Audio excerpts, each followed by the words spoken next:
Welcome to Money Talks, a weekly feature on FM 93.5 The Berg and WMEG AM 740. Today we will talk just a little bit about money, maybe some of the things you can do with it, how it can impact your life, some ideas on financial planning and investing, and getting the most out of the money you hope to have, already have, or want to pass down.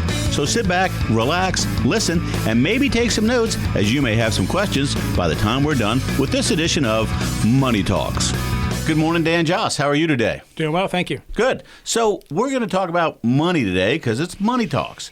But I have the sense that we're going to talk about something other than just money today, if there is such a thing as just money. Yeah, let's talk about insurance. Insurance. Okay, well, if we have insurance, we can ensure that we have money, maybe. Yeah, as a certified financial planner professional, I review my client's insurance. Okay. And when a new client comes to me, I take a look at their auto, their homeowners or their renter's insurance, and their umbrella policy. Okay. More often than not, they won't have an umbrella policy. But let me go through all three. Okay, good. Okay.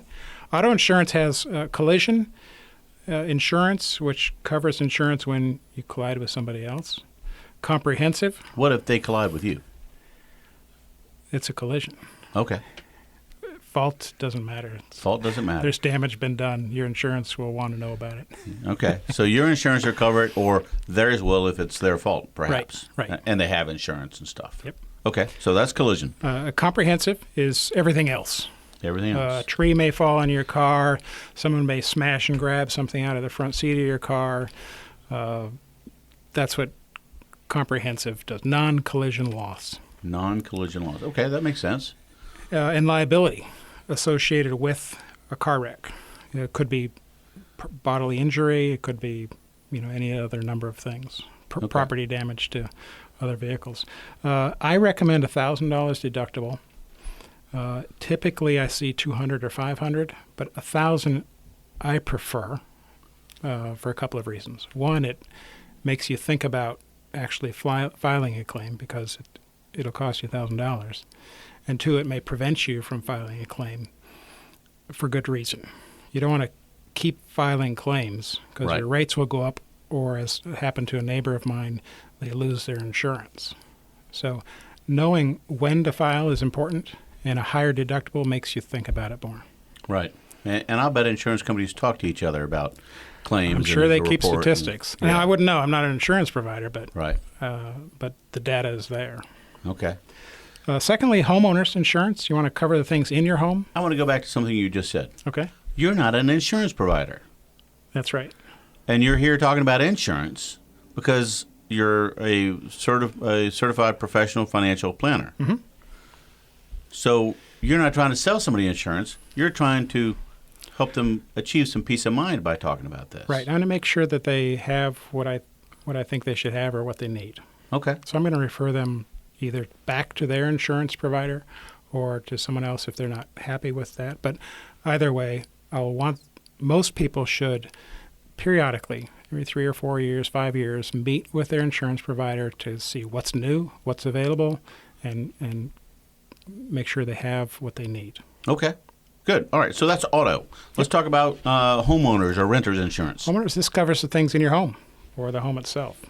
And so a couple of points I check for is sewer and backup provisions. Okay. That needs to be a rider on your insurance because it's not covered under most regular policies. In fact, lately as I've been reviewing policies, I'm seeing a separate letter regarding this saying, hey, you should have this. So if the insurance company is telling you should have it, you should make sure you have it. Okay. The second is laws and ordinance. It's less known, but my home that was built in 1940, if it were to be destroyed and I needed to file a claim, a new build has to be up to current code. They can't build it to 1940 codes? Nope. And so there may be a new law or an ordinance that is required, but because it's not part of my original home, it may not be covered.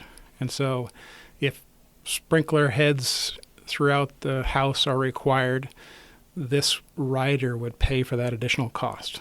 Okay. And it's more likely under a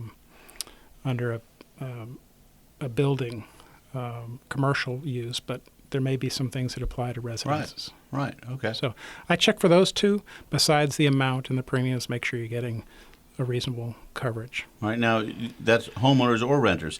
Talk a little bit about renters insurance, if you would, because not everybody understands the importance of a renter's insurance. They're like, well, I'm renting the place. I'm sure it's covered by my landlord. Right. Well, the landlord has building insurance for their residents, We presume. but they're not covering your computer and your couch and the other things you have in the residence. Right. And so renter's insurance covers your belongings inside somebody else's residence. Okay. Do you think that renter's insurance probably also helps out if, say, you had a friend come over and your friend managed to, let's say, clog a toilet and flood the apartment? I don't know. I don't know. I'd have to Or ask even an insurance. if you did something in the apartment that was substantial damage to the to the apartment by accident, presumably. Yeah. Um, I don't think the renter's insurance would cover that, but the landlords would have that. Okay. And there may be something in the contract that says you're going to be paying for that repair. right. Okay. But that could be a lease issue. That could be a lease issue. Okay. Yep. The Good third stuff to talk to your landlord about and your insurance agent. That's right, or your roommate. Or your roommate and his friends. Roommate agreements are good things to have for Yes, they multi-tenants. Yep. And renter's insurance is really pretty affordable from what I understand. Yep, very. Okay. All right, so umbrellas. Umbrella policy, like the word itself, it covers a few I was thinking things. it was like a rainy day thing. It covers the auto and it covers the homeowners with additional liability insurance. Okay. Each your auto and your home have its own liability protection, but an umbrella adds to those. Okay. Like 20 years ago when I started, $1 million was a kind of a baseline, but there's been some inflation, so I'd have you check for a $2 million policy just to see what the cost is and whether it's worth it or not. Okay. Umbrella policy. But I had a former partner make a claim on an umbrella policy. They, at their fault, turned in and got hit and piled up into 5 cars, and they had $50,000 property damage on their auto, which easily was surpassed by this pileup. Right. The umbrella covered the rest. Okay. So call your insurance provider, ask about an umbrella policy, and then make a good decision from there. Okay. Good. Okay? All right. Well, thank you very much, Dan Joss. If somebody wants to get in touch with you, not to buy insurance, but to talk about financial planning. Yep, 757-903-2127. All right. And on the web? jossfinancial.com. All right. Thanks for being with us on Money Talks. Thank you. Money Talks is a weekly program presented for the listener's benefit and entertainment. It is provided at no cost to the listener, and the ideas, opinions, and comments are not to be construed as legal advice, tax advice, investment advice, or other advice specific to the listener. Listeners are encouraged to seek the advice of a licensed professional or other qualified party when dealing with financial, legal, tax, medical, investment, insurance, taxidermy, plumbing, electrical, carpentry, real estate, chiropractic, veterinary, oral hygiene, hot air ballooning, etc. We have given you some food for thought. Now, call a licensed professional such as Dan Joss at 757-903-2127. Thanks for listening, and remember, failing to plan is planning to fail.